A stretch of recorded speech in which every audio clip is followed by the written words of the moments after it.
We come now to that segment that focuses the spotlight on a Filipino entrepreneur who has brought honor to the Philippines through the business that he or she is into. This week, we train the spotlight on a lady who is at the helm of a highly successful Pinoy venture, Mamacitas.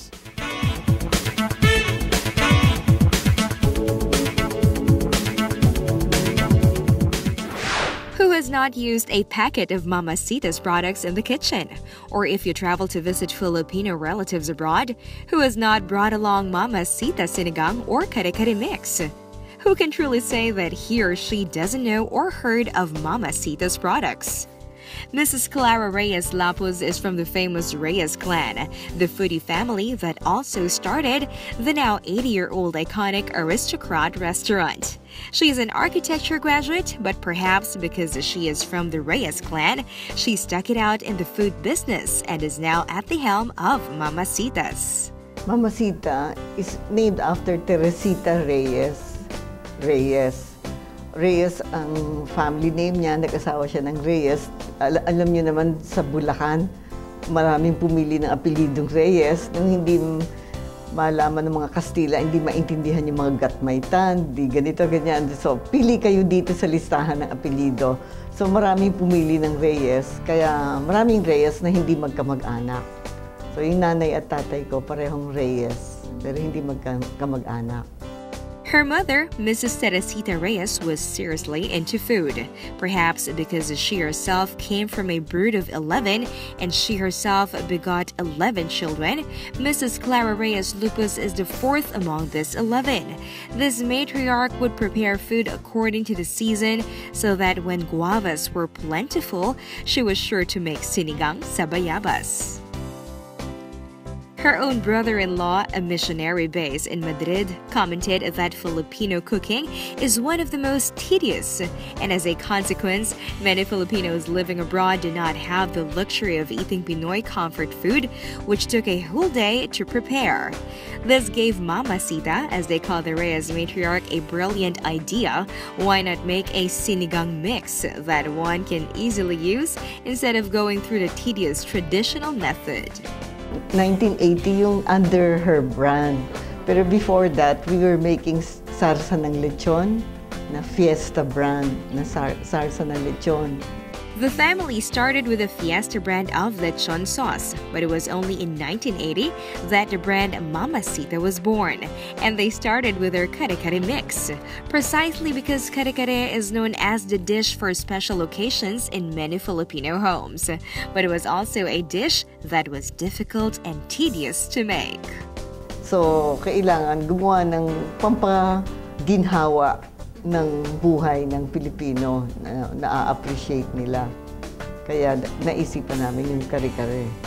Para ngayon nga, moda na, hindi ba? Tinatawag nila kare-kareng dagat. Hindi na kailangang buntot ang laman, maski na lamang dagat na lang. Yung iba nga ngayon, may vegetarian kare-kare na. So, naisip namin yung kare-kare na mainam na, ang tawag nga ng mga Negro, soul food daw. Nung pinatikim namin sa Canada, nagluto talaga ng kare-kare nanay ko. Tapos balik ng balik, sabi, oh, it's soul food. O di, soul food, kung soul food. And so the iconic kare-kare mix was born. And after that, several more ideas came into being. Mga customers, sabi, gawa pa kayo ng iba pa. Ayaw nilang isa lang yung tinitinda. So, gumawa kami ng sinigang, yung biglang sinigang, yung may gabi na nasa bote. Para, ito. Pwede ba? Yan, oo. Yun, pagbukas ng bote ng biglang sinigang, 24 ang kakain. Eh, noon sa Middle East, di ba, mga work camps, hindi sila allowed na lumabas-labas. Kaya doon lang sila kumakain.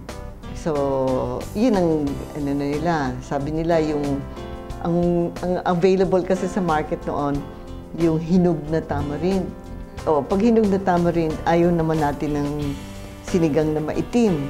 So, itong hilaw na sampalok, na may gabi na, tuwan-tuwa sila na 24 agad yung kakain. Hindi na maraming gugupit-gupitin para magpakain ng 24 people. Because they needed to respond to the demand, the family turned to a brother-in-law who is an engineer to fabricate machines for various purposes, like extracting machines from atsuete, which they use a lot for in their tocino, kare-kare, and other products.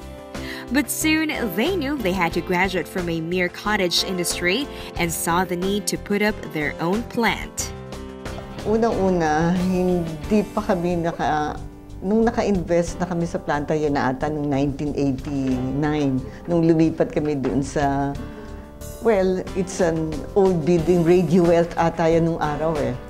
Oo, sa Mandaluyong. So, kinonvert namin na factory doon sa Mandaluyong. So, as much as possible kasi ang kailangan ay mag-iipon ka muna ng kapital. Kasi maraming risks ang business eh. They started mass production in 2002, but then they found out that some foreign countries tend to concoct new regulations every now and then that effectively prevents other foreign products from going into their shores. Mamacita, the brand, relies mostly on exports because they found that it is actually more difficult to cater to the local market than to the foreign market. Siguro ng mga late 90s or middle 90s, gano'n, nung nag-umpisang i-advertise dito sa local market at pumunta sa pero again, hindi namin kaya. Mahirap ang local market eh. She herself was personally delivering goods to supermarkets, but she found herself duped by other buyers who disappeared after big deliveries were made to them. So she stuck to consolidators or buyers who bought all sorts of goods to fill up their vans. Mamacita's products were there alongside items like walis tingting and others. She persevered, helped along by others like the Department of Trade and Industry that put up trade fairs where entrepreneurs like her could set up booths. These proved very helpful to the brand as she met new buyers through the fairs. Her brothers and sisters, likewise, all chipped in to promote the brand, bringing samples along with them on their trips for demo to friends and relatives. But along the way, there were big challenges that inevitably made life hard for the company. Yung biglang ipagbabawal, like biglang may proclamation si President Ronald Reagan, ayaw papasukin ngayon bigla yung tocino mix. O nandyan na sa Pierre. Tapos, di itatapon yon. Kasi meron siyang pre-proclaim na ang quota on sugar-containing products ay ganoon lang. And then, first day of the quota year, inubos na ng Canada yung quotang yon. Na hindi ko na maalaan, ba? May quota pala, mga ganon. So, dapat alam mo lahat yon. Kung hindi mo alam, may risks na ganon. So, kailangan ilalabi mo yun. Punta ka sa US Congress, inisa-isa ko yung lahat ng opisina ng mga US congressmen. The Philippine Trade Attach advised her to get a US attorney to help her out in this problem. She heeded his advice, and after a few years, the ensarmon table became a thing in the past, and it was soon business as usual for Mamacita. In 1988, atsuete was suddenly disallowed in some countries for meat, though surprisingly, it was allowed for desserts. This is another example of several non-tariff barriers that they had to hurdle, but hurdle they did. Now we are in 46 countries, thanks to the Filipinos abroad who are looking for comfort food, and thanks to our diverse ecosystem. Imagine, ang dami nating klase ng prutas. Meron tayong pineapple, yung sa kanila, konti lang, boring. Sa atin, very diverse ang ecosystem natin. Kailangan isusupport mo yung suppliers. Kailangan buhay yung farmers mo. Kasi kung bibigyan mo sila ng presyo na mamatay sila ng gutom, o di hindi ka ipagtatanim. They continue to develop new products. So one of this is their distilled cane vinegar that many prefer over the petrochemical vinegar because it is all natural and has a pleasant aroma.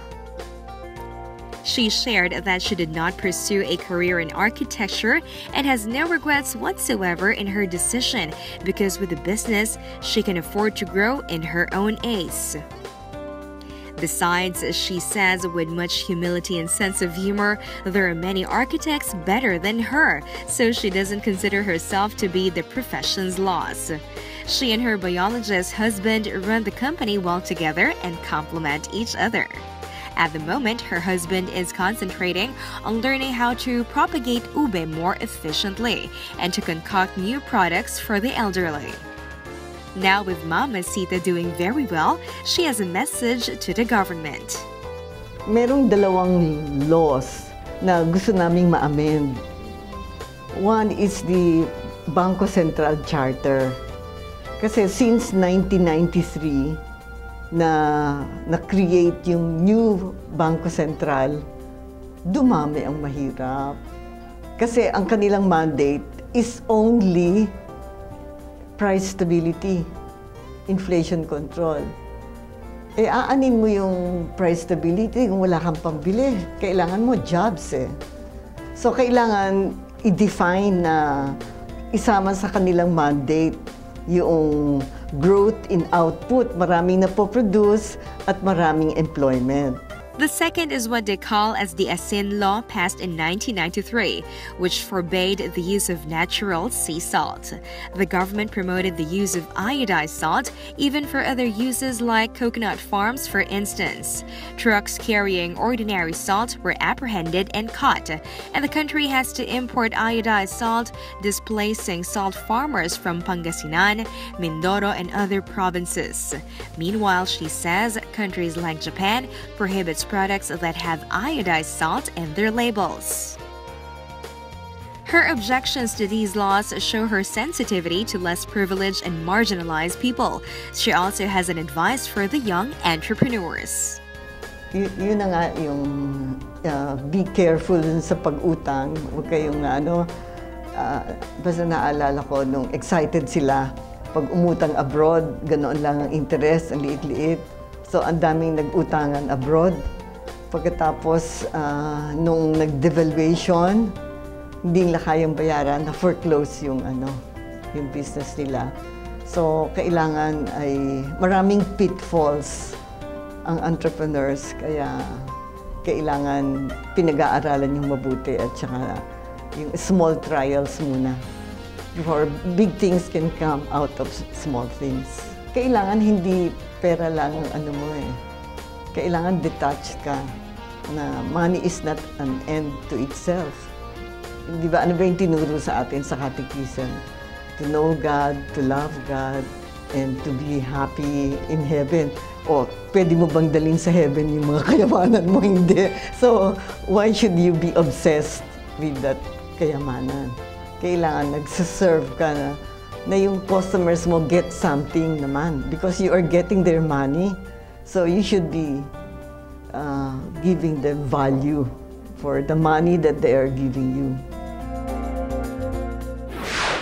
Indeed, an inspiring story, not only for the success story that it is, but also for the social responsibility that the proprietor, Mrs. Clara Reyes Lapus, has shown to be part and parcel of the way she runs her business.